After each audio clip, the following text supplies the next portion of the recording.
ಇವೆಲ್ಲ ಹಾಕಂಗಿಲ್ಲ, ನೀವು ಕಟ್ ಮಾಡಿ.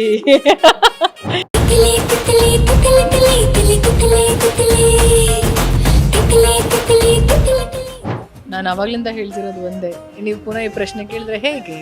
ಯಾಕೆ ನೋಡಬಾರ್ದು ಕನ್ನಡ ಸಿನಿಮಾನ ಅಲ್ವಾ? ಸುಳ್ಳು ಹೇಳ್ತೀರಾ ನೀವು? ಇಲ್ಲ ಇಲ್ಲ, ಸ್ಪೀಡ್ ಪ್ಲಸ್ ಸುಳ್ಳು ಹೇಳ್ತಾರೆ ಇವರು. ನಮಸ್ಕಾರ. ಸ್ಪೀಡ್ ಪ್ಲಸ್ ಕರ್ನಾಟಕಕ್ಕೆ ಸ್ವಾಗತ. ನಾನು ಅಕ್ಷತಾ ಗೌಡ. ಇದೇ ಜನವರಿ 10ಕ್ಕೆ ಸಂಜು ವೆಟ್ಸ್ ಗೀತಾ ಬರ್ತಾ ಇದೆ. ಸೊ ನನ್ನ ಜೊತೆ ಇವಾಗ ರಚಿತಾರಾಮ್ ಅವರಿದ್ದಾರೆ, ಬನ್ನಿ ಮಾತಾಡ್ಸೋಣ. ಸಂಜು ವೆಟ್ಸ್ ಗೀತಾ ಅಂದರೆ ಫಸ್ಟ್ ಇದರಲ್ಲಿ ರಮ್ಯಾ ಅವರು ನಟಿಸಿರೋದು, ಅಂದರೆ ನಿಮ್ಮ ಸೀನಿಯರ್ ಅಂತಲೇ ಹೇಳ್ಬೋದು. ಸೊ ಅವ್ರ ಪಾತ್ರ ನೀವು ತುಂಬ್ತಾ ಇದ್ದೀರಾ ಅಥವಾ ಎಷ್ಟು ಜವಾಬ್ದಾರಿ ಇದೆ ನಿಮಗೆ ಅಂತ? ಫಸ್ಟ್ ಆಫ್ ಆಲ್ ಖುಷಿ ಇದೆ ನನ್ನ ಸಂಜು ವೆಟ್ಸ್ ಗೀತಾ 2 ಅಲ್ಲಿ ಇರೋದು. ಅವ್ರ ಪಾತ್ರನ ಅಂದರೆ ಕಂಟಿನ್ಯೂಷನ್ ಇಲ್ಲ ಈ ಸಿನಿಮಾ. ನಾನು ಅವಾಗ್ಲಿಂದ ಹೇಳ್ತಿರೋದು ಒಂದೇ, ನೀವು ಪುನಃ ಈ ಪ್ರಶ್ನೆ ಕೇಳಿದ್ರೆ ಹೇಗೆ?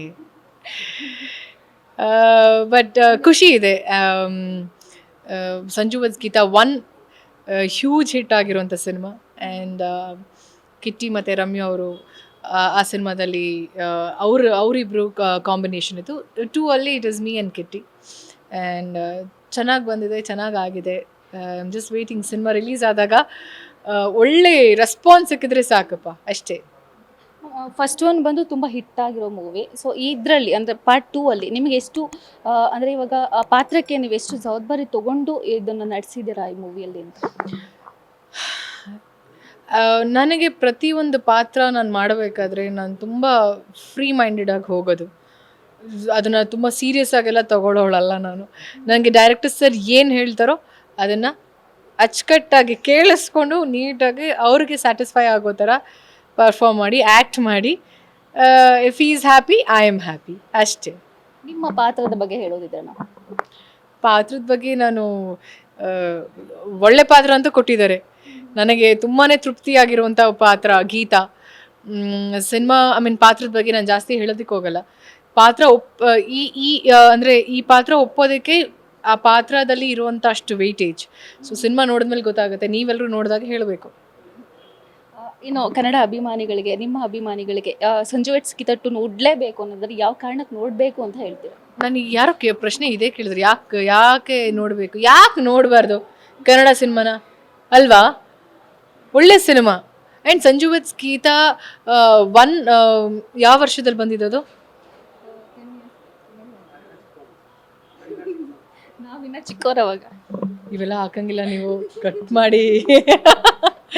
So I think Sanju vets ಅಂದರೆ ಇತ್ತೀಚೆಗೆ ಈ ಥರ ಒಂದು ಲವ್ ಸಬ್ಜೆಕ್ಟ್ಸ್ ಯಾವುದು ಬಂದಿರಲಿಲ್ಲ ಅಲ್ವಾ? ಅಂದ್ರೆ ಕಲರ್ಫುಲ್ ಆಗಿರೋಂಥ ಸಿನಿಮಾಗಳು ಅಂದರೆ ಕಡಿಮೆ, ಲವ್ ಸ್ಟೋರೀಸ್ ಕಡಿಮೆ ಆಗ್ತಿದೆ. ಯಾಕೋ ಮುಂಚೆ ಒಳ್ಳೊಳ್ಳೆ ಲವ್ ಸ್ಟೋರೀಸ್ ಬರ್ತಿತ್ತು, ಈಗ ಸ್ವಲ್ಪ ಕಡಿಮೆ ಆಗಿ ಆ ಒಂದು ಟ್ರೆಂಡ್ ಕಡಿಮೆ ಆಗಿದೆ. ಐ ಥಿಂಕ್ ನಾವು ಪ್ರೇಕ್ಷಕರಿಗೆ ಮತ್ತೊಮ್ಮೆ ಒಂದು ಅದ್ಭುತವಾಗಿರುವಂಥ ಒಂದು ಲವ್ ಸ್ಟೋರಿನ ತೊಗೊಂಡು ಬರ್ತಿದ್ದೀವಿ ತೆರೆ ಮೇಲೆ. ಆ್ಯಂಡ್ ಐ ಆಮ್ ಶ್ಯೂರ್ ಎಲ್ರಿಗೂ ಇಷ್ಟ ಆಗುತ್ತೆ ಸಿನಿಮಾ. ಇನ್ನು ಥಿಯೇಟ್ರ್ ವಿಚಾರಕ್ಕೆ ಬಂದರೆ ನಿಮ್ಗೆ ಆಲ್ರೆಡಿ ಕ್ವಶನ್ಸ್ ಕೇಳಿರ್ಬೋದು. ಬಟ್ ಯಾಕೆ ಕನ್ನಡ ಕೇಳಿದ್ದಾರೆ ನನಗೆ, ಯಾಕೆ ಕನ್ನಡ ಚಿತ್ರಗಳಿಗೆ ಯಾಕೆ ಈ ಥರ ಪ್ರಾಬ್ಲಮ್ಸ್ ಆಗ್ತಾ ಇದೆ ಅಂತ? ಸಂಜು ವೆಟ್ಸ್ ಗೀತಾ ಅಂತಲ್ಲ, ಇದಕ್ಕೂ ಮುಂಚೆ ಬಂದಂಥ ಚಿತ್ರಗಳಿಗೂ ಇದೇ ಥರ ಪ್ರಾಬ್ಲಮ್ಸ್ ಆಗ್ತಾ ಇದೆ.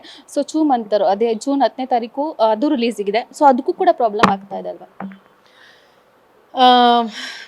ಒಂದು ಮಾತು ಹೇಳ್ತೀನಿ, ಪ್ರಾಬ್ಲಮ್ಸ್ ನನಗೆ ಗೊತ್ತಿಲ್ಲ ಯಾಕೆ ದೊಡ್ಡ ಸಿನಿಮಾಗಳಿಗೆ ಅಷ್ಟು ಇಂಪಾರ್ಟೆನ್ಸ್ ಎಲ್ಲ ಕೊಡ್ತಾರೆ ಅಂತ. ಈಗ ನಾನು ದೊಡ್ಡ ದೊಡ್ಡ ಸಿನಿಮಾಗಳಲ್ಲಿ ಭಾಗಿಯಾಗಿದ್ದೀನಿ. ಬಹುಶಃ ನಾನು ತುಂಬ ದೊಡ್ಡ ಸಿನಿಮಾಗಳನ್ನ ಮಾಡ್ಕೊಂಡು ಬಂದಿರುವಂಥದ್ದು ನಮ್ಮ ಚಿತ್ರರಂಗದಲ್ಲಿ.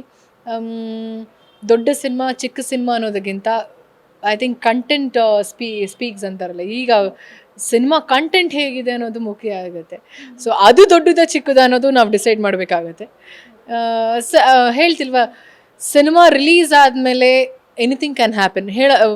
ಆ ಫ್ರೈಡೇ ಎಲ್ಲರೂ ಹೇಳೋದು ಒಂದೇ ಮಾತು, ಫ್ರೈಡೇ ಒಂದು ದಿನ ನಮ್ಮ ಭವಿಷ್ಯನೇ ಚೇಂಜ್ ಮಾಡುತ್ತೆ. ಸೊ ನೋಡಬೇಕಾಗತ್ತೆ ಏನಾಗುತ್ತೆ ಅಂತ. ನನಗೂ ಗೊತ್ತಿಲ್ಲ. ಒಂದಷ್ಟು ಸಿನಿಮಾಗಳು ರಿಲೀಸ್ ಆಗ್ತಿದೆ. ಆ್ಯಂಡ್ ನಮ್ಮ ಇಂಡಸ್ಟ್ರಿಲಿ ರಿಲೀಸ್ ಆಗ್ತಿರುವಂಥ ಪ್ರತಿಯೊಂದು ಸಿನಿಮಾಗೂ ನಾನು ಆಲ್ ದ ಬೆಸ್ಟ್ ಹೇಳೋಕ್ಕೆ ಇಷ್ಟಪಡ್ತೀನಿ ನಾನು. ಆ್ಯಂಡ್ ಸಿನಿಮಾಗಳು ಚೆನ್ನಾಗಿದ್ದಾಗ ಒಳ್ಳೆ ಸಿನಿಮಾಗೆ ಸಪೋರ್ಟ್ ಮಾಡಿ. ಸಿನಿಮಾ ಚೆನ್ನಾಗಿದ್ದು ಇನ್ಯಾವುದೋ ಸಿನಿಮಾ ಬಂದಾಗ ಅದು ಓವರ್ ಶ್ಯಾಡೋ ಮಾಡ್ತಿದೆ ಅಂದಾಗ ಅದಕ್ಕೆ ದಯವಿಟ್ಟು ಎಂಕರೇಜ್ ಮಾಡಬೇಡಿ ಅಂತ ಹೇಳೋದಕ್ಕಾಗಲ್ಲ. ಇಟ್ ಈಸ್ ದೇರ್ ವಿಶ್, ಹೇಳೋದಕ್ಕಾಗಲ್ಲ. ನೀ ಅದು ನೋಡ್ಬೇಡ, ಇದೇ ನೋಡ್ಬೇಕು, ನೀನು ಇದನ್ನ ನೋಡ್ಬೇಡ, ಅದೇ ನೋಡಬೇಕು ಅಂತ ಹೇಳೋಕ್ಕಾಗಲ್ಲ. ಅವ್ರವ್ರ ವೈಯಕ್ತಿಕವಾಗಿ ಅವ್ರವ್ರ ಇಂಟ್ರೆಸ್ಟ್ ಆ್ಯಂಡ್ ಅವ್ರವ್ರ ಇಷ್ಟ. ಬಟ್ ನಾನು ಹೇಳೋದು ಒಂದು, ಸಿನಿಮಾ ಚೆನ್ನಾಗಿದೆ, ಸಂಜು ವೆಟ್ಸ್ ಗೀತಾ 2 ತುಂಬ ಚೆನ್ನಾಗಿದೆ and a nice very musical love story. Yeah, please watch it. Matinee ಆದಮೇಲೆ ನೆಕ್ಸ್ಟ್ ಇವಾಗ Sanju weds Geetha, so part 2 ಬರ್ತಾ ಇದೆ. ಅದಾದಮೇಲೆ ಅಯೋಗ್ಯ 2ನೇ ಬರ್ತಾ ಇದೆ. ಸೊ ಯಾಕೆ ಬರೀ ಪಾರ್ಟ್ 2ನ ಸೆಲೆಕ್ಟ್ ಮಾಡ್ಕೊಂಡಿದ್ದೀರಾ? ಅಂದರೆ ನೆಕ್ಸ್ಟ್ ಯಾವುದು ಸೆಲೆಕ್ಟ್ ಮಾಡ್ಕೊಂಡಿಲ್ವಾ ಅಂತ? ಯಾಕೆ ಇಲ್ವಲ್ಲ, ಪಾರ್ಟ್ 2 ಇದು ಸಂಜು ವೆಟ್ಸ್ ಗೀತಾ ಟೈಟಲ್ ಮಾತ್ರ ರಿಟೈನ್ ಮಾಡ್ಕೊಂಡಿದ್ದಾರೆ, ಇನ್ನೇನು ಯಾವುದನ್ನು ರಿಟೈನ್ ಮಾಡಿ. ಅದು ನೀವು ನಿರ್ದೇಶಕರನ್ನ ಕೇಳಬೇಕು, ಅವರು ಏನೋ ಆಸೆ ಅದೇ ಪಾರ್ಟ್ 2 ಮಾಡೋದಕ್ಕೆ, and we are doing it. ಇದು ನೀವು ಸರ್ನ, ನಾಕ್ಷಿಕ ಸರ್ನ ಕೇಳಬೇಕು, ಅವರೇ ಹೇಳ್ತಾರೆ ಅದನ್ನು. ನನ್ನನ್ನು ಕಾಸ್ಟ್ ಮಾಡಿದ್ದಾರೆ, ಒಳ್ಳೆ ಪಾತ್ರ ಇದೆ, I said yes to it, that's all I know. ಇನ್ನು ನಿಮ್ಮ ಜರ್ನಿ ನೋಡ್ಕೊಂಡು ಬರೋದ್ರೆ 12 ಇಯರ್ಸ್ ಆಯಿತು ನೀವು ಇಂಡಸ್ಟ್ರಿಗೆ ಬಂದು. ಹಿಂದಕ್ಕೆ ತಿರುಗಿ ನೋಡೋದಾದ್ರೆ ಏನು ಸೀರಿಯಲಿಂದ ಬಂದಿದ್ದೀರಾ, ಇವಾಗ ಅಯೋಗ್ಯ 2ಗೆ 1 ಕೋಟಿ ಸಂಭಾವನೆಯನ್ನು ಪಡಿತಾ ಇದ್ದೀರಾ. ಸೊ ಹಿಂದಕ್ಕೆ ತಿರುಗಿ ನೋಡೋದಾದ್ರೆ ಎಲ್ಲ ಐ ಕೀಪ್ ರೀಕಾಲಿಂಗ್ ನನ್ನ ಜರ್ನಿನ. ನಾನು ಸೀರಿಯಲ್ ಇಂಡಸ್ಟ್ರಿಯಿಂದ ಅದನ್ನೆಲ್ಲ, ಇನ್ಫ್ಯಾಕ್ಟ್ ಈಗಲೂ ಕೂಡ ನಾನು ಯೂಟ್ಯೂಬಲ್ಲಿ ನನ್ನ ಸೀರಿಯಲ್ ಎಪಿಸೋಡ್ಸ್ ನೋಡ್ತಾ ಇರ್ತೀನಿ, ಅವಾಗ ಹೆಂಗಿದೆ, ಹೆಂಗೆ ಆ್ಯಕ್ಟ್ ಮಾಡ್ತಿದೆ ಅಂತ. ಸೊ ಇಟ್ಸ್ ನೈಸ್, ಆ ಒಂದು ಜರ್ನಿ ತುಂಬ ಚೆನ್ನಾಗಿದೆ. ಆ್ಯಂಡ್ ಸಂಭಾವನೆ ಎಲ್ಲ ಹೀರೋಗಳಿಗೂ ಇನ್ಕ್ರೀಸ್ ಆದಾಗ ನೀವು ಈ ಪ್ರಶ್ನೆ ಕೇಳಲ್ಲ. ಆ್ಯಂಡ್ ಯಾ, ಪ್ರಶ್ನೆ ನಮಗೆ ಸಿಕ್ಕಿದಾಗೂ ಕೇಳಿರಲಿಲ್ಲ. ಇಲ್ಲ, ಖುಷಿನೇ, ಈ ಥರ ಸಂಭಾವನೆ ಇನ್ಕ್ರೀಸ್ ಆದಾಗ ಖುಷಿನೇ ನಮಗೆ. ಐ ಥಿಂಕ್ ನಾನು ಅವ್ರನ್ನ ಕೇಳಬೇಕಾಗುತ್ತೆ, ಏನೋ ಮಾರ್ಕೆಟಲ್ಲಿ ಏನೋ ಒಂದು ಒಳ್ಳೆ ಹೆಸರಿದೆ ಅಂತ ಅರ್ಥ ಅಲ್ವಾ, ಅಷ್ಟೇ. ಬ್ರ್ಯಾಂಡಾ? ಓಕೆ, ನೋಡಿ ಅವ್ರ ಬ್ರ್ಯಾಂಡ್ ಅಂದರು ಹಾಗೆ. ಅವ್ರು ಏನಕ್ಕೆ ಬ್ರ್ಯಾಂಡ್ ಅಂತ ಹೇಳಿದಂದರೆ ಫೇವ್ರೆಟ್ ಹೀರೋಯಿನ್ ಅಂತೆ ನೀವು ಅವರಿಗೆ. Love you.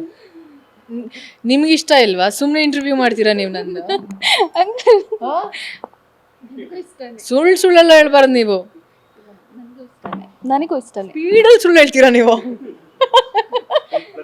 ಇಲ್ಲ ಇಲ್ಲ, ಸ್ಪೀಡ್ ಪ್ಲಸ್ ಅಲ್ಲಿ ಸುಳ್ಳು ಹೇಳ್ತಾರೆ ಇವರು. ಹೇಳಿ. Thank you, all the best. Sweet plus Karnataka.